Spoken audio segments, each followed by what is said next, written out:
Muy buenos días, buenas tardes, buenas noches, bienvenidos a Proyección Católica, el canal que aspira a marcar la diferencia en complicidad con un público diferente.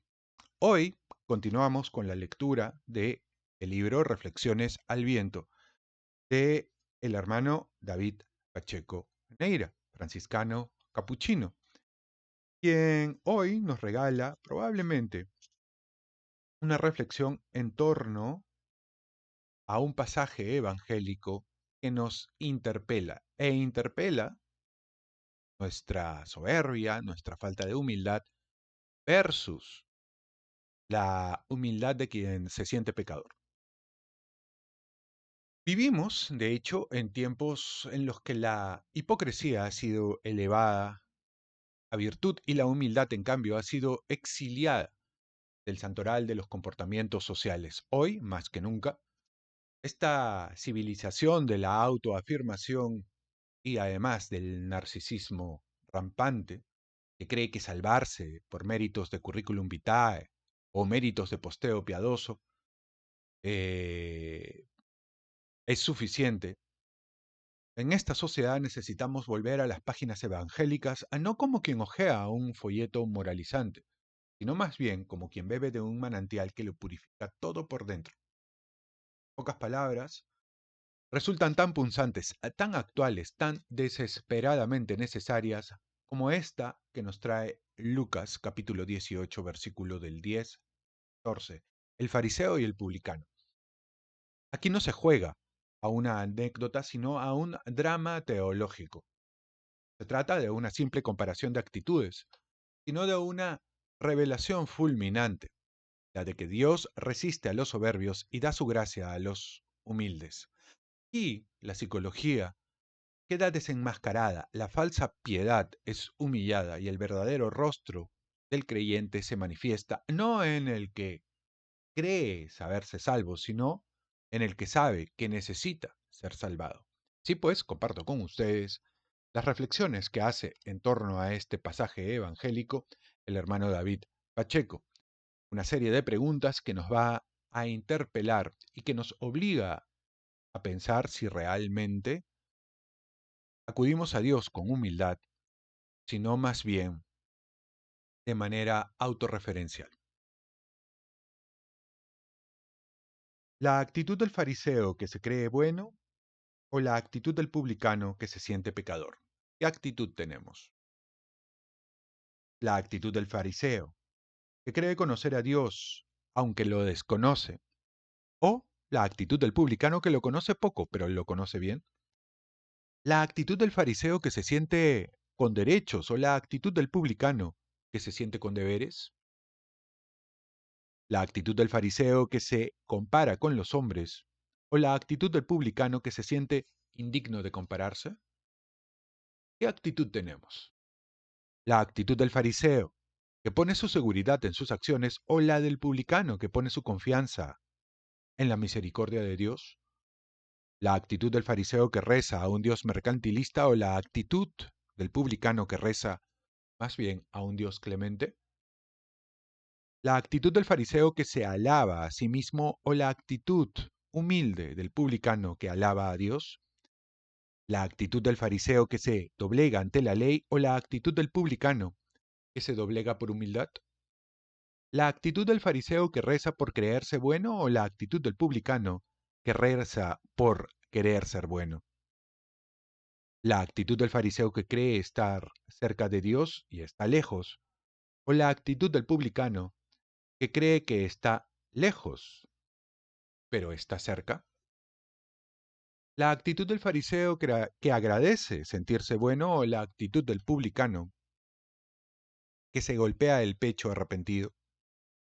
La actitud del fariseo que tiene muchas palabras a su favor o la actitud del publicano que solo tiene una palabra, pecador. La actitud del fariseo que termina desgraciado o la actitud del publicano que halla la gracia de Dios.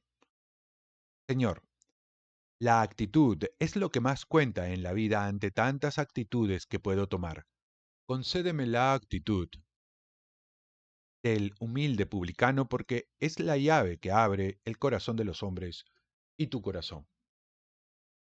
Decía, en este caso, San Agustín, que la humildad es la base de todas las virtudes y, obviamente, no se equivocaba. En esta parábola que nos apremia, que nos convoca y que nos interpela, el fariseo representa al hombre que ha hecho de la virtud un ídolo. No ora en rigor, sino se autocelebra, es autorreferencial. Convierte la oración en un espejo. Como denunciaba en algún momento Chesterton, el hombre moderno ya no se confiesa pecador, sino que se confiesa original, incluso auténtico. Y de esta autenticidad malentendida ha hecho su salvación. El padre Leonardo Castellani, sagaz intérprete de los signos de los tiempos, advertía que el fariseísmo no murió con el Antiguo Testamento, sino que resucita en cada época, bajo formas diversas, en el progresista que se ufana de tolerante, o en aquel que más bien se pavonea de ortodoxo.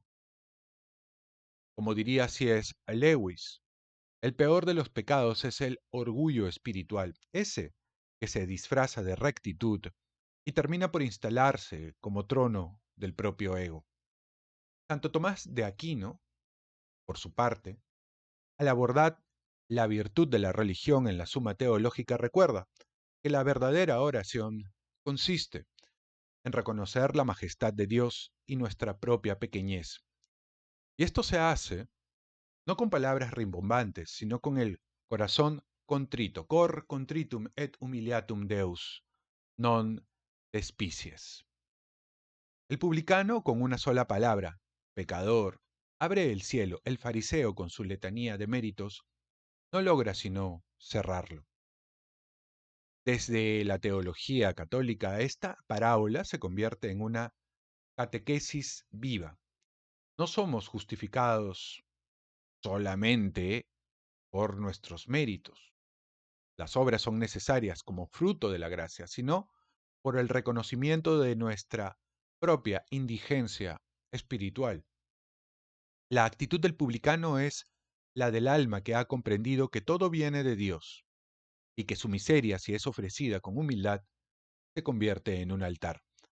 Como enseña el magisterio, especialmente en el Concilio de Trento, la gracia de Dios no puede habitar en un corazón que se gloría de sí mismo. Es aquí donde la parábola adquiere una resonancia casi profética en la época actual, en el momentum en el que estamos viviendo. Una época donde se nos educa en la autoafirmación, donde la religión se instrumentaliza para el aplauso, donde los discursos están más pendientes de lo políticamente correcto que de la conversión interior. La actitud farisaica prolifera incluso en nuestros entornos, disfrazada de misericordia mal entendida, pero la actitud del publicano, tan desnuda, tan silenciosa, tan poco espectacular, es la única que conmueve a Dios, que derriba del trono a los poderosos y enaltece a los humildes, tal como lo dice en Lucas capítulo 1, versículo 52. Así nosotros le pedimos a nuestro Señor la actitud del publicano. Le pedimos al Señor que nos enseñe a orar con la conciencia del que no merece nada, pero lo espera todo.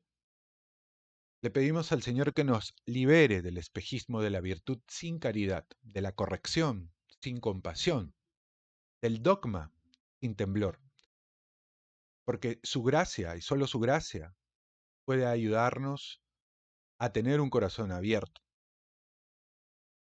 Y es que cuando subamos al templo, que puede ser un altar, pero también una conversación, o nuestra actividad en las redes sociales, o una decisión de carácter moral, lo hagamos no solamente para que nos vean, sino para poder ver al Señor, no para hablar de nosotros, no para ser autorreferenciales, sino para escuchar su palabra, no para creernos buenos, sino para convertirnos en hijos suyos. Nos vemos en el siguiente video.